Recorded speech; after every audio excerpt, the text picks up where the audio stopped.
Hello শিক্ষার্থী বন্ধুরা, বাংলা যুবসাথী প্রকল্পের ফর্ম ফিল আপ কীভাবে করবে আজকে ভিডিওর মাধ্যমে জানাবো। সাথে কী কী ডকুমেন্টস দিতে হবে সেটাও তোমাদের বলে দেবো। ঠিক আছে, এখানে তোমাদের ফর্ম ফিল আপ কিন্তু বড়ো হাতের ইংরেজি ক্যাপিটাল অক্ষর দিয়ে লিখতে হবে। প্রথমে এখানে কিন্তু কালার প্রিন্ট ফটো জমা দিতে হবে। এবার অনেকেই বলবো যে দুয়ারে সরকার ক্যাম্প থেকে ফর্ম নিতে হবে নাকি অনলাইন থেকে নিতে হবে। দেখো, এটা তুমি দুয়ারে সরকার ক্যাম্প থেকে জিজ্ঞাসা করে নেবে, যেহেতু কালকে থেকে ফর্ম ফিল আপ শুরু হবে। যে দুয়ারে সরকার ক্যাম্প থেকে যদি নিলে হয় তাহলে ভালো, যদি অনলাইন থেকে নিলে হয় তাহলে ভালো। যদি দুয়ারে সরকার ক্যাম্প থেকে নিতে হলে তাহলে ওখান থেকে ফর্ম নিয়ে ওখান থেকে ফিল আপ করে দিয়ে দেবে। কারণ এখানে বলছো দুয়ারে সরকার রেজিস্ট্রেশন নাম্বার একটা এখানে কিন্তু বসাতে হবে, এটা তোমাদের কিছু করতে হবে না। বলছে আধার নাম্বার, তোমাদের যে অ্যাপ্লিকেশন করবে তার আধার নাম্বার তোমাদের কিন্তু এখানে দিতে হবে।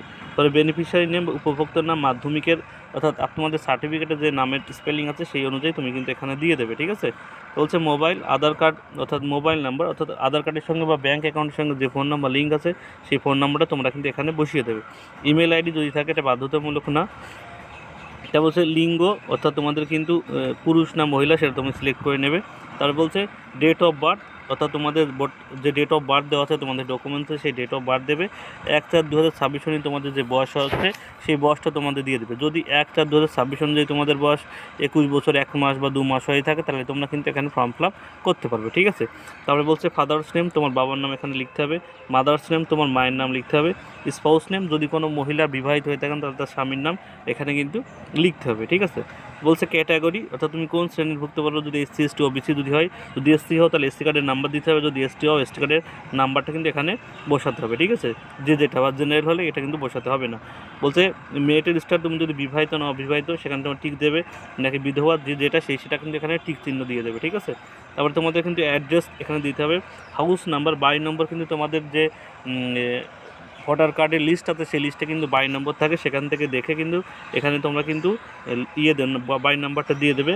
ভিলেজ বা টাউন, তুমি যদি গ্রামে থাকো গ্রামের নাম, শহর থাকলে শহরের নাম এখানে লিখে দেবে। পোস্ট অফিসের নাম লিখে দেবে। জিপি বা ওয়ার্ড অর্থাৎ তোমাদের গ্রাম পঞ্চায়েতের, ব্লক, মিউনিসিপ্যালিটি অর্থাৎ যেখানে থাকো সেই ব্লকে থাকলে ব্লকের নাম, পৌরসভায় থাকলে পৌরসভার নাম লিখতে হবে। পুলিশ বা থানার নাম এখানে লিখতে হবে। ডিস্ট্রিক্ট এখানে জেলার নাম লিখতে হবে। পিনকোড লিখতে হবে। রাজ্য ওয়েস্টবেঙ্গল কিন্তু এখানে সিলেক্ট করাই থাকবে। ঠিক আছে, পরের পাতায় কী আছে চলো দেখে নিই।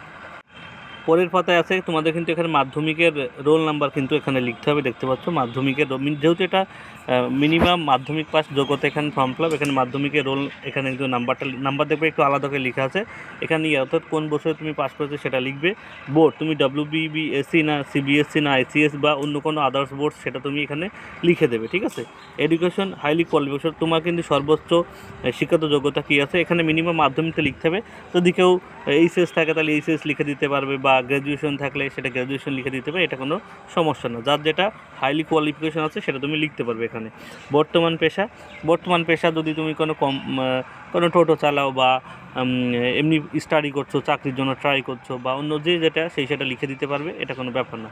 কিন্তু কোম্পানি বা কোনো সরকারি জব করলে কিন্তু তুমি এটা পারবে না, এটা কিন্তু ফর্ম ফিল আপ করতে পারবে না। ঠিক আছে, এখানে তুমি কোম্পানি বা সরকারি যদি অটো চালানো কাজ বা কোনো টিউশনি করানো কাজ বা পড়াশোনা এইসব লিখে দেবে, কোনো সমস্যা নেই। না হলে কোনো কিছু লিখতে হবে না এখানে। ঠিক আছে, ব্যাংকের নাম, এখানে কিন্তু তোমার যে ব্যাংকে অ্যাকাউন্ট সেই ব্যাংকের নাম লিখতে হবে।